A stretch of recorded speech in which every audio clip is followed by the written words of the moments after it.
সন্তান জাহান্নামের আগুনে পুড়ছে, আপনি কিন্তু লক্ষ্য করতে পারেননি, বুঝতে পারেননি। আপনি এখনো বলছেন 10 বছর বয়স, 11 বছর বয়স, 12 বছর বয়স, 15 বছর বয়স, এখনো তেমন কোনো বয়স হয়নি। ঠিক আছে, ঠিক সময় হলে পড়বে।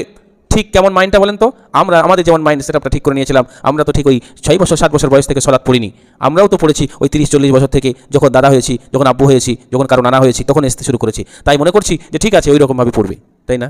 কিন্তু না, আল্লাহ রাসূল সাল্লাল্লাহু আলাইহি সাল্লাম বলেছেন, মুরা আওলাদাকুম বিসসালাহ, তোমার সন্তানদেরকে সালাতের জন্য তাকিদ করো। কখন?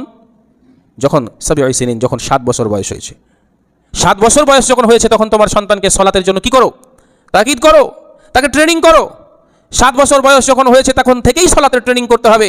কিন্তু দুঃখের বিষয়, আজকে সমাজ আমাদেরকে এমন করে দিয়েছে, যদি শিশু বাচ্চা 6-7 বছরের বাচ্চা মসজিদে আসে সালাত পড়তে, আর যদি একটু চিৎকার চেঁচামেচি করে, তাহলে হই হই কাণ্ড, রই রই ব্যাপার শুরু হয়ে যায়।